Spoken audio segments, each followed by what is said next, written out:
সুপ্রভাত প্রিয় শিক্ষার্থী, শুভ সকাল।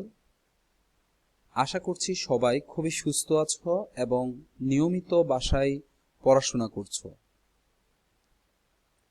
আজকের অনলাইন ক্লাসে তোমাদেরকে সকলকে স্বাগত জানাচ্ছি। আমি তোমাদের নিয়মিত ফিন্যান্স টিচার বিজয় মজুমদার, প্রভাষক, ফিন্যান্স বিভাগ, ক্যামব্রিয়ান কলেজ, চট্টগ্রাম। আজকের অধ্যায়টি নির্ধারণ করা হয়েছে আমাদের ফিন্যান্সের দ্বিতীয় পত্র ব্যাংকিং পার্টের দ্বাদশ অধ্যায় নৌবিমা থেকে। আমরা বিগত কয়েকটি ক্লাস নৌবিমা সম্পর্কে পড়াশোনা করছি এবং ধারাবাহিকতায় আজকে নৌবিমার একটি টপিক নির্ধারণ করা হয়েছে, যেটি নৌবিমার অত্যন্ত গুরুত্বপূর্ণ একটি টপিক। আজকের টপিকটি হচ্ছে নৌবিমা চুক্তির শর্তাবলী। আমরা জানি নৌবিমাটা হচ্ছে একটি ক্ষতিপূরণের চুক্তি এবং এটি সাধারণত দুটি পক্ষের মধ্যে হয়ে থাকে। একটি হচ্ছে বীমাকারী আর একটি হচ্ছে বীমাগ্রহীতা।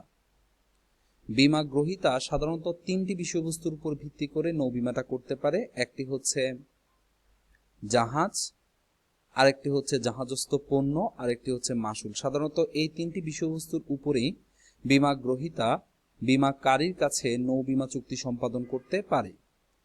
এবং সমুদ্রপথে চলাচলের সময় যেই নৌজনিত কোনো ধরনের দুর্ঘটনা ঘটলে ওই দুর্ঘটনায় যে ঝুঁকির উদ্ভব হয় অথবা ক্ষতির উদ্ভব হয়, সেই ক্ষতিপূরণ প্রাপ্তির নিশ্চয়তার প্রদানের মাধ্যমে বীমাকারী প্রতিষ্ঠান বীমাগ্রহীতার সাথে প্রিমিয়ামের বিপরীতে একটি চুক্তি সম্পাদন করে থাকে এবং ওই নৌবিমা চুক্তির ক্ষেত্রে কিছু শর্তাবলী বিদ্যমান থাকে। আজকে আমরা সেই শর্তাবলীগুলো নিয়ে আলোচনা করব। যখন আমরা কোনো চুক্তি সম্পাদন করে থাকি, আমরা জানি ওই চুক্তির মধ্যে কিছু কিছু বিষয় আছে যেগুলো তোমাকে মেনে চলতে হবে বললে, আর কিছু কিছু বিষয় রয়েছে তোমাকে না বললেও তুমি বুঝে নিতে হবে, এগুলো তোমাকে মেনে চলতে হবে। দ্যাট মিনস, মনে করো তোমার বাসার মধ্যে এমন কিছু নিয়ম নীতি আছে যেগুলো হয়তোবা তোমার পাশের বাসার মধ্যে নেই। তোমার বাসা কিছু স্ট্রিক্ট নিয়ম ফলো করে, সো তোমার বাসা থেকে সেগুলো বলে দিতে হবে। অথবা তোমার বাসায় কোনো গেস্ট অথবা কেউ যদি নতুন আসে, যে হ্যাঁ আমার বাসায় এই এই নিয়ম নীতিগুলো পালন করা হয়, যেগুলো হয়তোবা অন্য জায়গায় নিয়ম নীতিগুলো পালন করা হয় না, সেগুলো হচ্ছে বলে দেওয়া নিয়ম। আর স্বাভাবিকতাই একটি বাসায় তুমি যদি গেস্ট হিসেবে যাও, অথবা তুমি যদি বেড়াতে যাও, অথবা তুমি যদি থাকার জন্য যাও, সেই ক্ষেত্রে কিছু কিছু নিয়ম নীতি আছে যেগুলো না বললেও তোমাকে বুঝে নিতে হবে যে একটা পরিবারে তোমাকে যদি স্টে করতে হয় তাহলে তোমাকে এই নিয়ম নীতিগুলো মেনে চলতে হবে। সো কিছু নিয়ম নীতি আছে যেগুলো বলে দেয়, যেগুলোকে আমরা ব্যক্ত নিয়ম নীতি বলতে পারি। আর কিছু কিছু নিয়ম নীতি আছে যেগুলো না বললেও তোমাকে বুঝে নিতে হবে যে এই নিয়ম নীতিগুলো আছে, সেগুলোকে বলা হচ্ছে অব্যক্ত নিয়ম নীতি। সো ঠিক একইভাবে নৌবিমা চুক্তির ক্ষেত্রেও কিছু ব্যক্ত নিয়ম নীতি এবং কিছু অব্যক্ত নিয়ম নীতি রয়েছে।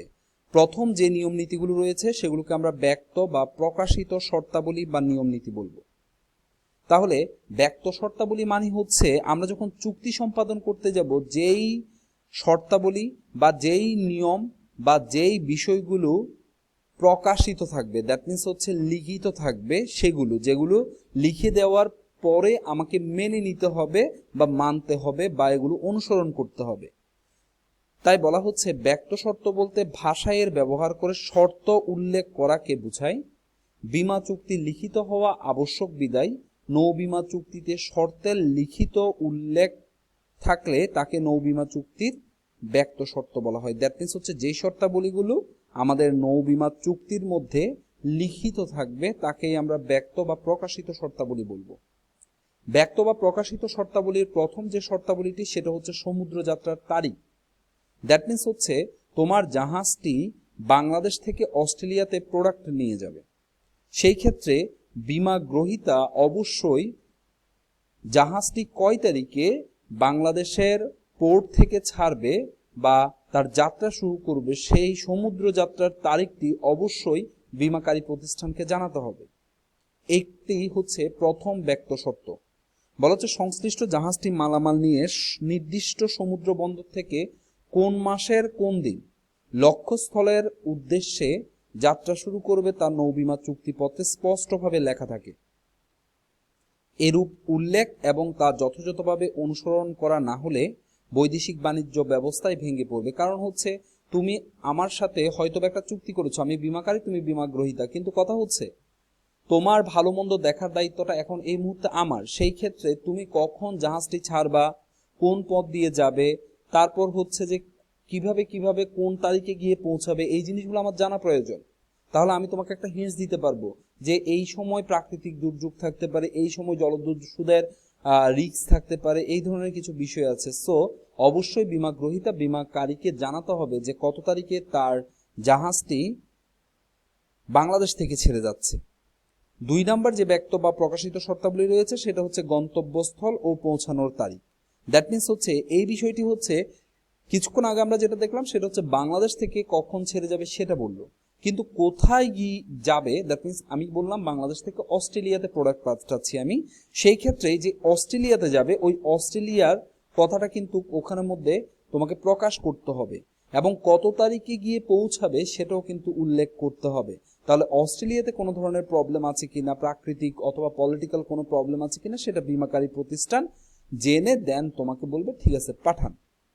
তাহলে এই জায়গায় বলা হচ্ছে নৌবীমা চুক্তিতে পণ্য ও মাসুল বিমায় এবং নির্দিষ্ট সমুদ্র যাত্রায় জাহাজি বিমায় অবশ্যই গন্তব্যস্থলের উল্লেখ থাকতে হবে এবং কত তারিখে পৌঁছাবে সেই বিষয়টাও কিন্তু উল্লেখ থাকতে হবে। এর পরের যে ব্যক্ত বা প্রকাশিত শর্তাবলীটি রয়েছে সেটা হচ্ছে বীমাকৃত সম্পদের বৈধতা। দ্যাট মিনস হচ্ছে তুমি সাধারণত 3টি বিষয়ের উপর বীমা করতে পারবে। একটা হচ্ছে জাহাজ, একটা হচ্ছে জাহাজের ভিতরে যে প্রোডাক্টগুলো তুমি নিয়ে যাচ্ছ, আরেকটি হচ্ছে জাহাজের যে ভাড়া বা মাসুল বলা হচ্ছে, এই 3টি প্রোডাক্টের উপর।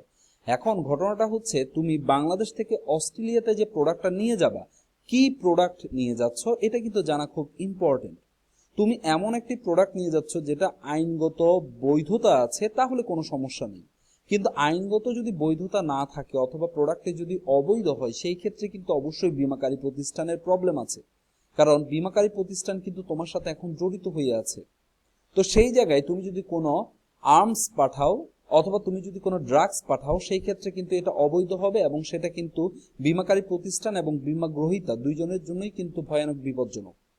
সুতরাং তোমাকে এমন একটি প্রোডাক্ট হয়তো বা এক্সপোর্ট করতে হচ্ছে যেই প্রোডাক্টের জন্য তুমি বীমা করবা ওই প্রোডাক্টটি অবশ্যই আইনগতভাবে বৈধ হতে হবে এবং সেটা ওখানের মধ্যে লিখিত শর্তাবলীর মধ্যে একটি এবং ব্যক্ত শর্তাবলীর মধ্যে একটি।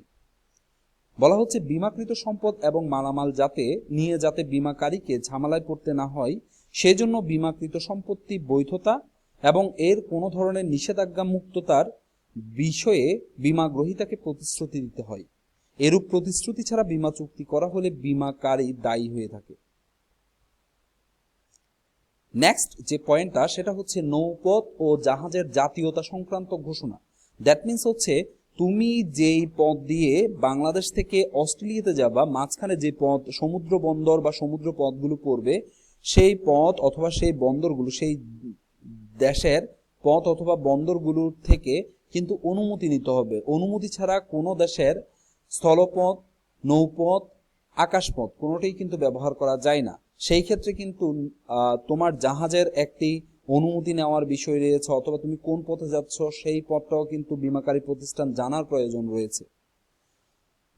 বলা হচ্ছে নৌ বীমা চুক্তির আরেকটি ব্যক্ত শর্ত হলো জাহাজ কোম্পানিকে বা বাহক প্রতিষ্ঠানকে কোন রুটে জাহাজ চলবে এবং জাহাজের জাতীয়তা অথবা কোন দেশে রেজিস্টার্ড বা কোন দেশের পতাকাবাহী তা উল্লেখ করতে হয়।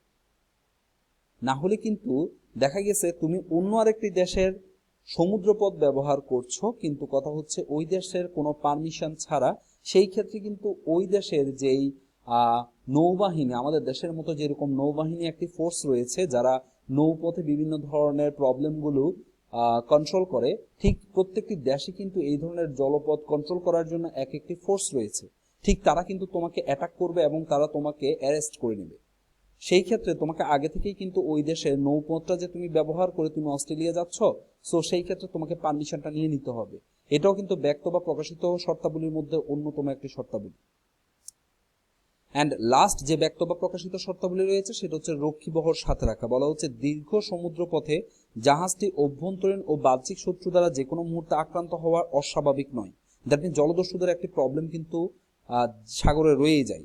তাই জাহাজে রক্ষীবহর রাখার বিষয়টি গুরুত্বপূর্ণ। যদি বিমাকারী প্রতিষ্ঠান মনে করে যে রক্ষীবহর না থাকলে রিস্ক, তখন কিন্তু বিমাকারী প্রতিষ্ঠান নিজেই বলে দিবে যে রক্ষীবহর সাথে নিয়ে যান।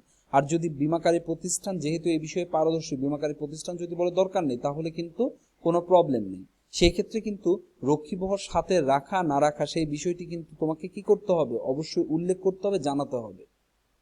এই হচ্ছে আমাদের 5টি ব্যক্ত শর্তাবলী বা প্রকাশিত শর্তাবলী। এবার আমরা চলে আসি অব্যক্ত বা অপ্রকাশিত শর্তাবলী। যেই শর্তাবলীগুলো সাধারণত লেখা থাকে না, কিন্তু আমরা ধরে নিই এগুলো কিন্তু বিদ্যমান রয়েছে।